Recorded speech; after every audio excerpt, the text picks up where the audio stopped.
부동산 경매를 가장 쉽고 재밌고 정확하게 강의하는 새벽하늘 김태훈입니다. 자, 이번 시간에는 부동산 경매 절차를 처음부터 끝까지 쭉 한번 훑어볼 거고요. 그리고 등장하는 경매 용어까지 전부 다 한번 설명을 드리겠습니다. 절대 외우려고 하지 마세요. 외우려고 하는 순간 여러분들은 경매와 더 멀어집니다. 외울 필요 없이요. 그 내용 스토리만 이해하시면 용어들은 저절로 외워질 거예요. 자, 시작합니다. 부동산 경매 첫걸음 18페이지부터 40페이지 사이에 있는 내용들을 정리를 한 거고요. 경매 신청 및 경매 개시 결정. 지난 시간에 배웠죠. 임의 경매, 강제 경매의 차이. 경매가 처음부터 어떻게 시작이 되는지 그 내용에 대해서 설명을 해 드렸을 거예요. 경매를 신청을 할 때 이렇게 경매 신청서를 작성을 해서 법원에 제출을 하는 거예요. 그럼 법원에서 이 신청서를 보고서 진짜 돈을 빌렸는데 안 갚았구나 라는 내용을 확인을 한 다음에 경매를 개시를 시켜요. 진행을 시키는 거죠. 경매가 진행이 되면 그 부동산이 경매가 진행이 됐다라는 것을 다른 사람들한테도 알려줘야겠죠. 알릴 수 있는 가장 효과적인 방법은 등기부 등본, 등기사항 전부 증명서에 그 내용을 이렇게 등기를 하는 거예요. 자, 그 다음 절차는 배당 요구 종기 결정 및 공고라는 처음 듣는 용어가 등장을 하죠. 하나하나 따져볼게요. 배당이라는 말은 돈을 나누어 주는 것이다. 그럼 누구한테 나눠줄까요? 채권자들한테 돈을 나눠 주겠죠. 그리고 배당 요구는 돈을 나눠 달라고 내가 요구를 하는 거. 종기는 마지막 기일. 자, 무슨 얘기냐면요. 배당 요구 종기란 법원에다가 나 돈을 배당을 해주세요 라고 채권자가 배당 요구를 하는데 날짜를 정해놔요. 이날까지는 채권자들은 배당 요구를 하세요 라고 정해놓는 날짜가 바로 배당 요구 종기일이다 라고 이해하시면 돼요. 전혀 어려울 게 없죠. 참고적으로 말씀드리자면 배당 요구를 꼭 해야지만 배당을 받을 수 있는 채권자가 있는 반면에 배당 요구를 굳이 안 해도 알아서 법원에서 배당을 해주는 채권자가 있어요. 근데 그게 어떤 건지는 우리가 굳이 알 필요가 없어요. 그런데 이 한 가지만 기억하세요. 채권자, 임차인도 채권자예요. 왜냐면은 임대인한테 돈을 빌려준 거죠. 그냥 준 거 아니죠. 그렇기 때문에 경매 절차에서 임차인도 채권자에 속하는데요. 임차인은 반드시 배당 요구를 해야지만 배당을 받을 수가 있어요. 이 한 가지는 꼭 기억하고 넘어가세요. 나중에 계속해서 반복해서 나올 거니까요. 자, 그래서 법원 정보지에 이렇게 배당 요구 종기일이 나와요. 이때까지는 배당 요구를 하세요. 이 날짜 지나서 배당 요구를 하면 안 한 것과 같다라는 점 꼭 기억하시고요. 그 다음에 채권자, 임차인, 배당 요구를 한다고 했죠. 그래서 임차인 같은 경우는 이런 배당 요구 신청서를 작성을 해서 제출을 해야 돼요. 배당 받기 위해서. 임차인은 반드시 배당 요구를 해야지만 배당을 받을 수 있다라고 거듭 말씀드립니다. 그 다음 절차는 이제 매각을 준비를 하는 거예요. 팔 준비를 하는 거죠. 어떤 준비를 하게 되냐면은 감정평가사가 감정평가를 하게 돼 있어요. 이 부동산을 얼마에 팔 것이냐, 이 가격을 일단 평가를 해야 되는데 판사가 하는 게 아니겠죠. 감정평가사한테 감정을 의뢰를 해요, 법원에서. 그러면은 감정평가 기관이 현장으로 가서 이제 감정평가를 하는 거예요. 이 부동산은 이렇게 해서 이 정도의 가격입니다 라고 감정평가를 해서 이렇게 감정평가표를 제출을 해요. 법원에다 제출을 하고, 자, 이렇게 해서 이 아파트는 감정가가 8억입니다 라고 작성을 해서 제출을 하는 거예요. 그 다음 집행관 현황조사라는 게 있죠. 집행관이 뭐냐면 여러분들 그 경매 법원 가보신 분들은 그 앞에서 판사봉 들고 이렇게 진행하는 분 있죠. 이렇게 땅땅땅 막 치고 막 얘기하고, 그분이 판사봉을 들고 있다고 해서 판사가 아니에요. 그분이 바로 집행관이라는 사람이에요. 그런데 집행관이 한 명만 있는 게 아니라 법원마다 여러 명이 있고요. 그 중에 한 명은 그렇게 경매 절차를 진행을 하기도 하고, 또 그 중에 어떤 사람들은 강제 집행, 우리 나중에 명도 해야 되는데 명도할 때 강제 집행하러 갈 때 그때 나가는 사람도 집행관이라고 하고요. 그리고 이렇게 경매가 시작이 되면 현장에 가서 그 현황을 조사를 하는 것도 집행관이에요.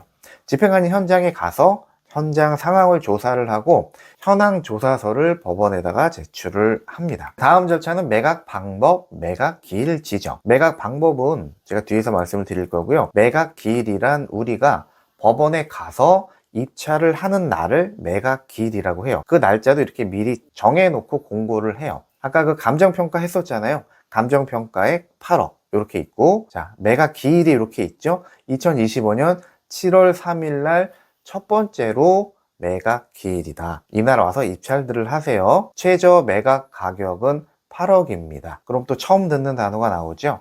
최저 매각 가격. 이게 뭐냐면 이 가격 밑으로는 팔지 않겠습니다. 입찰을 할 때 이 가격 이상으로 입찰을 하세요 라는 게 최저 매각 가격이에요. 그래서 최초의 최저 매각 가격은 특별한 일이 없는 한 감정평가가 된 금액으로 시작이 돼요. 그래서 1회차 때 25년 7월 3일 날 이때 입찰을 할 때 최저 매각 가격은 8억 원이 되는 거예요. 그런데 만약에 이 아파트의 시세가 8억이라고 가정을 해 본다면 이때 아무도 입찰을 안 하겠죠. 왜냐면 우리는 시세보다 싸게 그 부동산을 사기 위해서 경매를 하는 건데 시세와 같은 금액을 굳이 적어놓을 필요가 없겠죠. 이렇게 되면 아무도 입찰을 하지 않는 게 정상이에요. 그렇게 되면 이것을 유찰이라고 해요. 아무도 입찰을 하지 않았습니다. 그러면은 이제 두 번째 정해진 2차 매각 기일 때 다시금 경매를 진행을 하는 거예요. 그 날짜는 8월 20일로 잡혔네요. 그리고 최저 매각 가격은 저감이 돼서 6억 4천.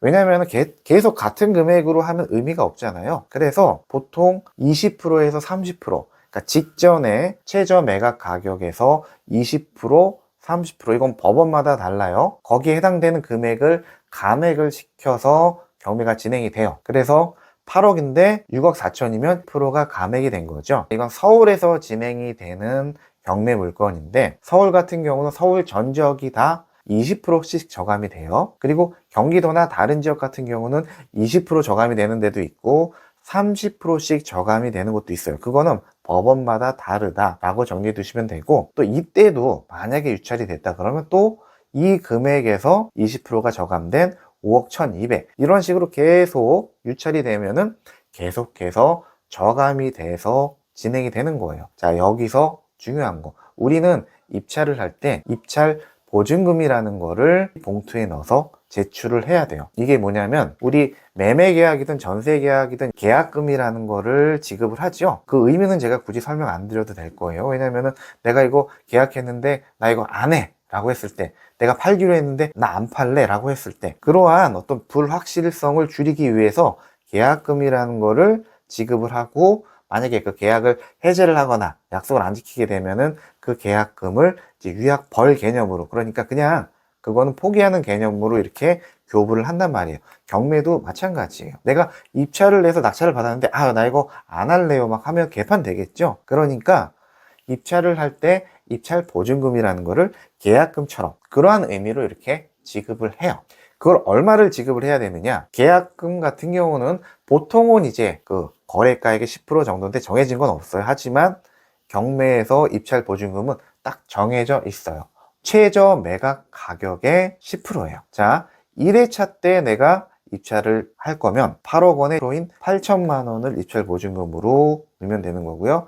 내가 2회차 때 최저 매각 가격 6억 4천일 때 입찰을 한다면 6,400만 원을 넣어야 되는 거예요. 여기서 단 1원이라도 부족하게 만약에 입찰 보증금을 넣었다면 낙찰이 돼도 무효가 돼요. 그러니까 이거 잘 챙겨서 넣어야겠죠. 그래서 보통은 수표 한 장으로 미리 찾아서 내는 거예요. 그럼 실수할 일이 없겠죠. 자, 매각 방법으로 넘어가서 개별 매각 따로따로 파는 거, 일괄 매각 한꺼번에 파는 거, 이 내용은 중요하기 때문에, 그리고 길기 때문에 뒤에서 제가 따로 정리해서 말씀드릴 겁니다. 자, 그리고 매각기일 지정을 하고, 그리고 이제 매각기일 최소 일주일 전에 매각 물건 명세서라는 서류를 작성을 해서 비치를 해요. 자, 매각 물건 명세서가 이렇게 생겼고요. 빨간 글씨로 되어 있죠. 경매 절차에서 가장 중요한 서류다라고 알아두시면 돼요. 사건 번호 이렇게 나오고, 그리고 언제 작성이 됐느냐 이런 게 나오는데 이게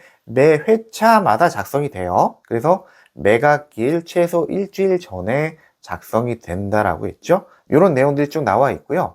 이 가운데 여기 있는 내용이 이제 누가 점유하고 있다, 임차인에 대한 내용이 여기에 들어가고요. 이 밑에 비고란에 중요한 내용들이 많이 들어갑니다. 매각 물건 명세서는 경매 절차에서 제일 중요한 서류구나 라는 정도만 정리를 해두시면 돼요. 그 다음 절차는 이제 매각의 실시, 뭐냐면 법원에 가서 입찰을 하는 그 과정을 매각의 실시라고 해요. 이제 법원 가면 되겠죠. 자, 이렇게 감정평가 8억이 됐고요. 지금 보니까 한 번 유찰이 돼서 그 다음 최저 매각 가격은 6억 4천. 근데 매각 기일은 8월 20일로 돼 있죠. 그럼 8월 20일 날 법원으로 가서 입찰을 하면 된다라는 거예요. 그럼 어느 법원으로 가야 되느냐? 여기 이렇게 나와 있어요. 서울 남부지방법원이다.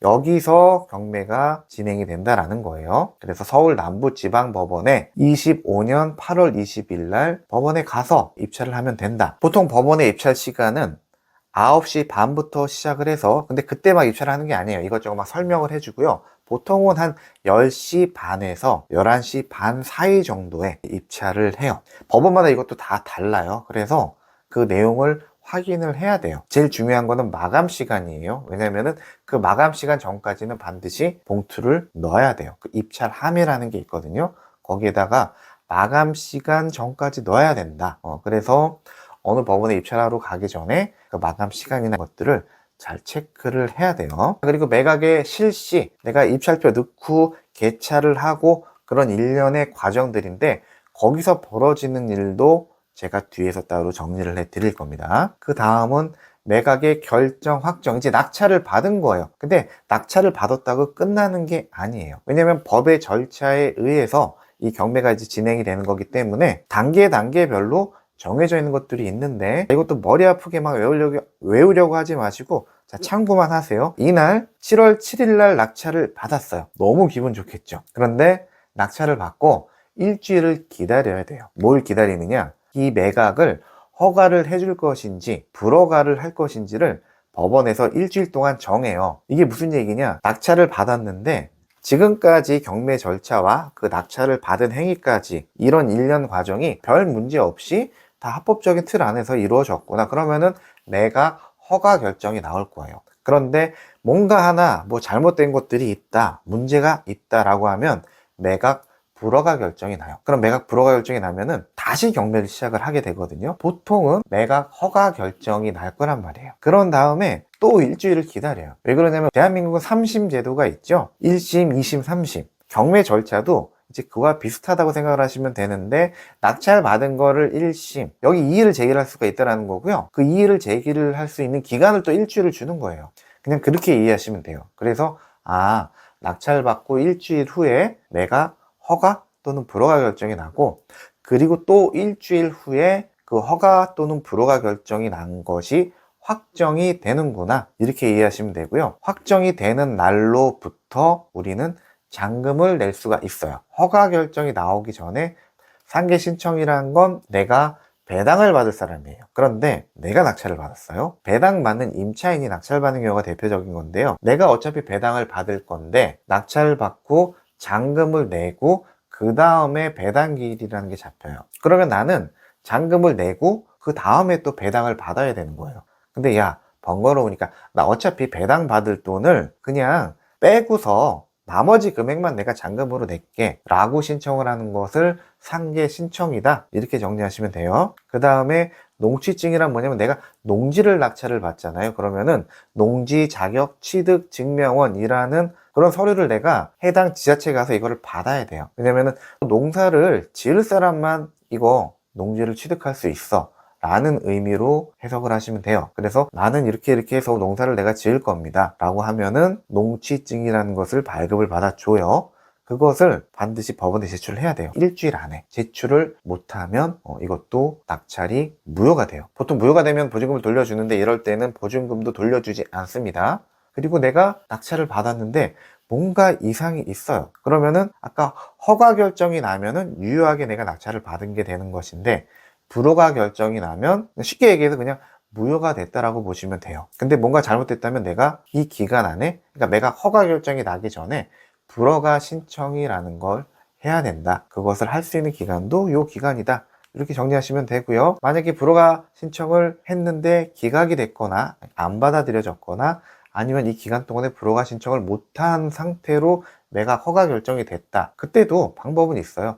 매각 결정에 대한 즉시 항고 라는 것을 하면 되고, 그리고 이것까지도 지나갔다 그럼 매각 결정에 대한 이의 신청 이런 것들을 하면 돼요. 지금 상황에서는 그 정도만 알고 계세요. 대금 지급 기한 허가 결정이 확정이 되면 확정이 된 날로부터 대략적으로 약 한 달 후에 이 날짜까지 잔금을 내세요 라고 법원에서 날짜를 지정을 해줘요. 그럼 우리는 그 날짜 안에 언제든지 잔금을 납부를 하면 돼요. 근데 만약에 그 날짜가 지나버렸어요. 그럼 어떻게 되는 걸까요? 괜찮습니다. 잔금 기한까지 잔금을 못 내잖아요. 그러면은 법원에서는 얘 잔금 안 냈네 하고 다시 매각 기일을 잡아요. 보통은 한 달 내지 2달 후에 매각 기일을 다시 잡는단 말이에요. 그럼 새로 잡힌 매각 기일, 그 날짜 3일 전까지만 잔금을 납부를 하면은 내가 유효하게 낙찰받은 것을 취득을 할 수가 있어요. 하지만 매각대금 납부 기한이 지난 후로부터는 거기에 상응하는 이자를 내야 돼요. 근데 이율이 꽤 비쌉니다. 연 12%입니다. 그러니까 대금 지급 기한 안에 잔금을 내야겠죠. 자, 그 다음은 매각대금 납부예요. 잔금을 내면서 우리는 소유권 등기 이전, 이제 드디어 내게 되는 거예요. 인도명령 신청을 할 수도 있는 거고요. 자, 잔금을 납부를 하게 되면 약 한 달 후에 배당 기일이라는 게 잡혀요. 그 배당 기일은 사실은 낙찰자랑은 전혀 상관이 없어요. 딱 한 가지 경우를 제외하고요. 그 경우가 뭐냐면은 대항력 있는 임차인이 있을 때, 그 외에는 채권자들한테 돈을 나눠주는 거기 때문에 지금 단계에서 여러분들이 배당까지 신경을 쓰실 필요는 없습니다. 자, 이렇게 해서 처음부터 끝까지 경매 진행 절차를 쭉 한번 살펴본 거예요. 이거 외울 필요 없다고 했어요. 그래서 이번 시간은 스트레스 없이 그냥 쭉 한번 이렇게 훑어본다 라는 개념으로 넘어가셔도 전혀 문제가 없습니다. 오늘은 여기까지 할 거고요. 다음 시간엔 실전에 꼭 필요한 내용들을 하나하나씩 정리해 드리도록 하겠습니다. 다음 시간에 뵙도록 하겠습니다.